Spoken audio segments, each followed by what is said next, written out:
Hi hello welcome to Kolguri 24/7 news channel. ఒక చిన్నారి తప్పిపోయింది, అడవిలోన ఉన్నట్టుండి అదృశ్యమైపోయింది. అంతవరకు ఇంటి ముందు ఆడుకుంటూ ఉంది, అందరి కళ్ళల్లో ఆనందం నింపుతూ ఉన్నటువంటి ఆ చిన్నారి ఎక్కడ పోయింది, ఎలా మాయమైపోయింది, ఎవరైనా కిడ్నాప్ చేశారా, కిడ్నాప్ చేశాక ఏం చేశారు, ఇప్పటిదాకా ఆచూకీ ఎందుకు తెలియట్లేదు, ఆ తల్లిదండ్రులు ఎందుకు ఇంత కంగారు పడుతున్నారు, ఇవన్నీ కూడా చాలా ప్రశ్నార్థకంగా మారిపోయాయి. ఇక అసలు విషయానికి వస్తే, కాకినాడ జిల్లా తుని మండలం చిక్కుళ్ళ అగ్రహారంలోన ఈ అమ్మాయి నివాసిస్తాడు. తల్లిదండ్రులు అక్కడే ఉన్నారు. ఆ అమ్మాయి ఇంటి ముందు ఆడుకుంటూ అలా ముందుకెళ్తున్న తర్వాత అమ్మాయి కొద్దిసేపు తర్వాత ఇంటి పెద్దలు వచ్చి చూస్తారు, అక్కడ అమ్మాయి జాడలేదు. అమ్మాయి ఒకటే కాదు, అమ్మాయితో పాటు అనుసరిస్తూ ఉన్నటువంటి కుక్క అది కూడా కనిపించలేదు. మనకు ప్రపంచంలో అత్యంత విశ్వాసమైన జంతువు ఏది అంటే మనం కుక్క అనే అంటాం. సో ఆ కుక్కతో ఆడుకుంటూ ఆమె ఎక్కడైనా వెళ్ళిపోయిందా, లేదా ఎవరైనా ఆమెను కిడ్నాప్ చేస్తే వాళ్ళను అనుసరిస్తూ కుక్క వెంబడించిందా, ఇదేంటి ఎవరికి అర్థం కాలేదు.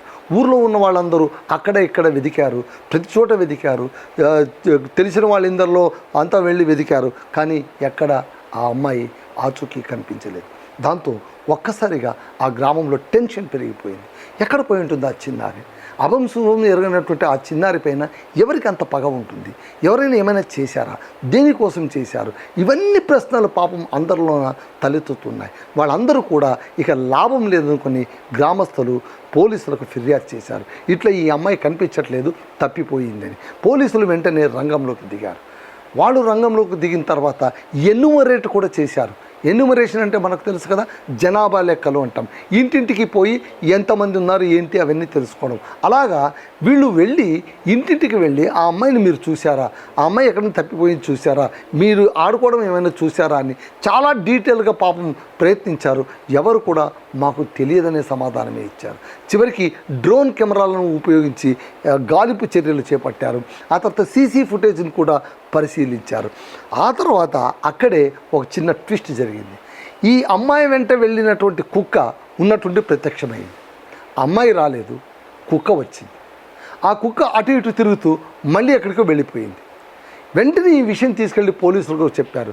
సార్ ఇట్లా కుక్క వచ్చింది, అది మళ్ళీ అది కనిపించకుండా పోయింది అని. ఈ మిస్టరీ కేసులోన, ఈ చిన్నారి మిస్టరీ కేసులో ఉన్నటువంటి ఏకైక ఆధారం ఎవరు అంటే కనుక ఆ నోరు లేని మూగజీవి కుక్కే. ఒకవేళ దాన్ని కనుక పట్టుకోగలిగితే ఖచ్చితంగా అది వాసన చూసుకుంటూ తన యజమానుల ముద్దు బిడ్డ అయినటువంటి ఆ చిన్నారి ఎక్కడికి వెళ్ళిందో అక్కడి దాకా తీసుకెళ్ళి చూపించేటువంటి శక్తి ఆ కుక్కకు ఖచ్చితంగా ఉంది. సో వెంటనే వీళ్ళు ఏం చేశారు, డాగ్ స్క్వాడ్ను, సర్చ్ స్క్వాడ్ను రంగంలోకి దించారు. వెంటనే సర్చ్ స్క్వాడ్కు ఆ కుక్క దొరికిన వెంటనే ఆ కుక్కను తీసుకొచ్చిన తర్వాత వాళ్ళకు ఒక ఐడియా వచ్చింది. మళ్ళీ ఎలా వెతకాలి అంటే కంప్యూటర్ ద్వారా ఎలా చూడాలి, ఎలా మానిటర్ చేయాలంటే ఆ కుక్క కాళ్ళకు జీపీఎస్ ఆపరేటర్స్ అంటే ఏంటి, గూగుల్ మనకు ఎక్కడైనా మనం వెళ్ళాలంటే వెహికల్లో వెళ్ళాలన్నా ఎక్కడ వెళ్ళాలన్నా మనం జీపీఎస్ పెట్టుకుంటున్నాం. ఈ మధ్యకాలంలో ఎవరికి ఎక్కడ దారి తెలియక్కర్లేదు. వాళ్ళు కార్లో కూర్చొని వెహికల్లో కూర్చొని జీపీఎస్ ఆన్ చేసుకుంటే మనం డెస్టినీ కొడితే అదే తీసుకెళ్ళిపోతుంది, మనల్ని ఎక్కడ కావాల్సింటే అక్కడికి తీసుకెళ్ళిపోతుంది. అలాంటి మానిటర్ ఆ కుక్క కాలుకు కాస్త అమర్చగలిగితే అది ఎక్కడ వెళుతుందో దాని వెళుతున్న సందర్భంగా ఆ ఏరియా మొత్తం కంప్యూటర్ ద్వారా మనం గుర్తించగలగడానికి వీలవుతుంది. అక్కడికి వెంటనే మనం వెళ్ళిపోవచ్చు అని ఒక బ్రహ్మాండమైనటువంటి ఆలోచన వేశారు పోలీసులు. అయితే పాపం వాళ్ళకు అక్కడ జీపీఎస్ పరికరం దొరకలేదు. దాంతో వాళ్ళు ఏం చేశారు, హైదరాబాద్కు ఒక మనిషిని పంపించి జీపీఎస్ పరికరాన్ని తెప్పించి ఆ కుక్కకి ఇప్పుడు అమర్చారు.